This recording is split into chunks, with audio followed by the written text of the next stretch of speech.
प्यारे दोस्तों, आज के इस वीडियो में हम आपको एक मुसलमान कैदी और पुलिस वाले का वाकया सुनाने वाले हैं। मुसलमान कैदी के साथ जेल में क्या हुआ, आइए हम आपको बताते हैं। दोस्तों, अगर आपने हमारे वीडियो को अभी तक लाइक नहीं किया तो आगे बढ़ने से पहले इसे लाइक जरूर कर लें, और अगर आपने हमारे इस चैनल को सब्सक्राइब नहीं किया तो अभी सब्सक्राइब कर लें, और आइंदा आने वाले ऐसे ही दिलचस्प वीडियोस की नोटिफिकेशन के लिए बेल आइकन पर क्लिक करना न भूलें। दोस्तों, ये वाकया एक पुलिस वाला लिखता है। वो कहता है कि हमारे जेल में एक कैदी को लाया गया।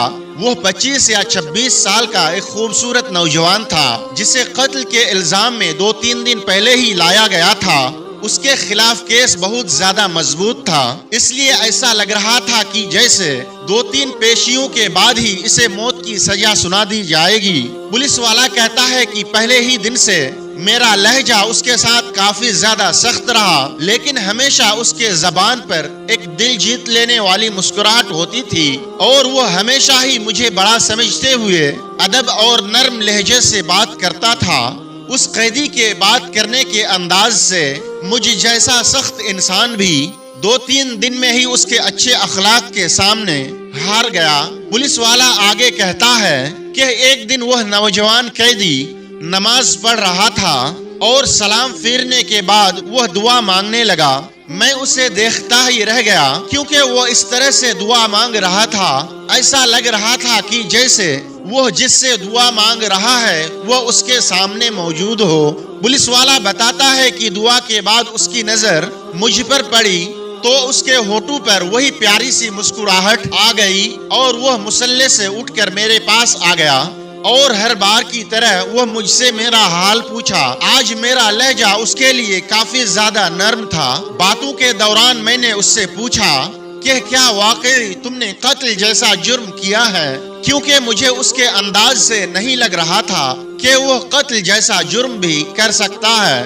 उसने कहा कि एक बेगुनाह इंसान की कत्ल पूरी इंसानियत की कत्ल है, तो फिर मैं ऐसा गलत काम कैसे कर सकता हूँ। मैंने सवालिया नजरों से उसके तरफ देखा तो उसने कहा कि जब अल्लाह किसी को इस दुनिया में इख्तियार देता है तो लोग अक्सर भूल जाते हैं कि ये इख्तियारात अल्लाह तबारक व तआला से अमानत होती है। लोग इन सब को अपना कमाल और हक समझ बैठते हैं, और मेरे साथ भी ऐसा ही कुछ हुआ। उस नौजवान कैदी ने बताया कि हमारे इलाके के एक आदमी ने कत्ल कर दिया, और इत्तेफाक से मैं भी वहीं पर मौजूद था। उसने सारा इल्जाम मुझ पर डाल दिया और झूठे गवाह भी तैयार कर लिए, और इस तरह मैं जेल पहुंच गया। पुलिस वाला बताता है कि यह सुनकर मुझे बहुत ज्यादा दुख हुआ। मैंने उससे पूछा कि क्या तुम्हारे घर वालों ने तुम्हारे लिए कुछ भी नहीं किया, तो उन्होंने मुझसे कहा घर वालों ने अपनी बहुत कोशिश की, लेकिन वही बात है कि जमाने में लोग भी डर के मारे उसी के साथ देते हैं जो ताकतवर होता है, यानी पैसा वाला होता है। इतना कहकर वह नौजवान फिर से मुस्कुराने लगा। मुझे उसकी सुकून को देखकर बहुत ज्यादा हैरत हुई। मैंने उससे कहा, क्या तुम्हें डर नहीं लगता? हो सकता है कि कुछ दिनों में तुझे सजाए मौत सुना दी जाए। उसने कहा, इंशाअल्लाह मुझे कुछ भी नहीं होगा। मैंने अल्लाह तबारक व तआला के सामने अपनी अर्जी रख दी है, जिसके सामने बड़े से बड़े बादशाह का भी कोई हैसियत नहीं।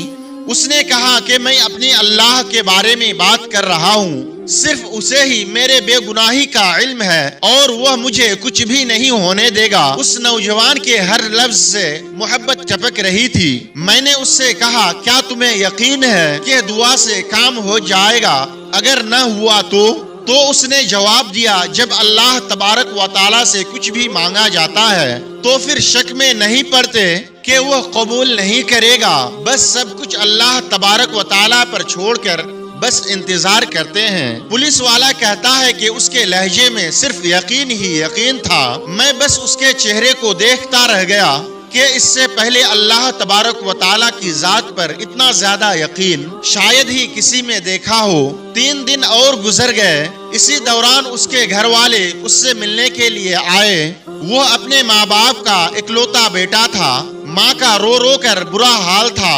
لیکن اس لڑکے کے سکون میں کوئی کمی نہیں آئی تھی۔ وہ نوجوان گھر والوں کو لگاتار سمجھاتا رہا کہ میں نے اللہ تبارک و تعالیٰ کے سامنے اپنی عرضی رکھ دی ہے، صرف اللہ تبارک و تعالیٰ ہی جانتا ہے کہ میں بے گناہ ہوں۔ پولیس والے نے بتایا، میں نے اللہ کی ذات پر اتنا یقین اس سے پہلے صرف پڑھا ہی تھا، لیکن کبھی بھی دیکھا نہیں تھا۔ میرے دل میں اس کے لیے عقیدت کے جذبات پیدا ہونے لگے۔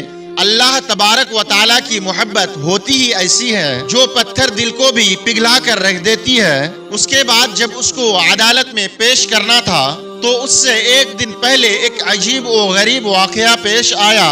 جس شخص نے خود قتل کر کے اس شخص پر الزام لگایا تھا، وہ اپنی بیوی اور اکلوتے بچے کے ساتھ گاڑی میں کہیں سفر پر جا رہا تھا کہ اس کے ساتھ ایک خوفناک حادثہ پیش آیا، جس کے نتیجے میں اسے بہت زیادہ زخمی حالات میں اسپتال لے جایا گیا۔ کافی گھنٹوں کے بعد جب وہ ہوش میں آیا تو اس کو اس کی بیوی اور بچے کی مرنے کی خبر ملی تو اس کی حالت اور زیادہ بگڑ گئی۔ اس عالم میں اسے کچھ یاد آیا۔ وہ چیخ چیخ کر ڈاکٹروں سے کہنے لگا، میری ویڈیو بناؤ، میری ویڈیو بناؤ۔ اس کی حالت کافی زیادہ نازک ہو چکی تھی۔ بار بار کہنے پر ڈاکٹروں نے نرس سے ویڈیو بنانے کا اشارہ کیا۔ اس نے ویڈیو میں بڑی مشکل سے اپنا جرم قبول کیا اور اس نوجوان کو بے گناہ قرار دے کر ہاتھ جوڑ کر معافی مانگنے لگا۔ اس نے ڈاکٹروں سے وعدہ لیا کہ وہ یہ ویڈیو پولیس اسٹیشن ضرور لے کر جائیں گے۔ شاید بیوی بچے کے مرنے کے بعد اور اپنی حالت کا علم ہو جانے کے بعد وہ اس گناہ کو اپنے ساتھ لے کر مرنا نہیں چاہتا تھا۔ اب اس طرح یہ ویڈیو پولیس اسٹیشن لے جایا گیا اور وہ آدمی اس کے بعد مر گیا۔ عدالت میں اس ویڈیو کو پیش کیا گیا اور اس کے بعد اس نوجوان کو باعزت بری کر دیا گیا۔ آگے پولیس والا کہتا ہے کہ میں عدالت میں کھڑا گمسم سوچ رہا تھا کہ اللہ تبارک و تعالیٰ ان بندوں کی جو صحیح معنوں میں اس پر ایمان لے آتے ہیں ان کی ایسے ہی مدد کر سکتا ہے۔ اس کی ساری ہتھکڑیاں کھول دی گئی اور اس کی ماں روتے ہوئے اس لڑکے سے لپٹ گئی۔ ماں کے آنکھوں میں بھی عجیب طرح کے آنسو تھے اور آج اس نوجوان کے آنکھوں میں بھی آنسو تھے، شاید اس وجہ سے کہ اللہ تبارک و تعالیٰ نے اس حالت میں بھی اسے اکیلا نہیں چھوڑا اور اس طرح سے اس کی مدد کی گئی جس کا کسی کو بھی اندازہ بھی نہیں تھا۔ پولیس والا آگے کہتا ہے کہ جب وہ واپس جا رہا تھا مجھے اس کے بعد ایسا لگ رہا تھا جیسے کہ میں آج ہی مسلمان ہو گیا ہوں۔ سبحان اللہ۔ دوستو، امید کرتے ہیں کہ آج کی ہماری یہ ویڈیو آپ کو ضرور پسند آئی ہوگی۔ اس کہانی کے بارے میں آپ کی کیا رائے ہے؟ کمنٹ باکس میں جا کر کمنٹ ضرور کریں اور آج کی اس کہانی کو اپنے دوست و احباب کے ساتھ زیادہ سے زیادہ شیئر ضرور کریں تاکہ اس ویڈیو کو دیکھنے کے بعد وہ بھی اس بات کو سمجھ سکے کہ جو لوگ اللہ تبارک و تعالیٰ کی ذات پر کامل یقین رکھتے ہیں پھر اللہ تعالیٰ کیسے ان کی مدد فرماتا ہے، اور یقیناً اللہ کی ذات سے بڑھ کر ہمارا کوئی بھی حامی اور مددگار نہیں ہے۔ اللہ تبارک و تعالیٰ ہمیں اور آپ کو ایسی کہانیوں سے سبق حاصل کرنے کی توفیق بخشے، آمین یا رب العالمین۔ انشاءاللہ بہت جلد ایک نئی کہانی کے ساتھ پھر آپ کی خدمت میں حاضر ہوں گے، تب تک کے لیے ہمیں اجازت دیں۔ اللہ حافظ۔ السلام علیکم ورحمۃ اللہ۔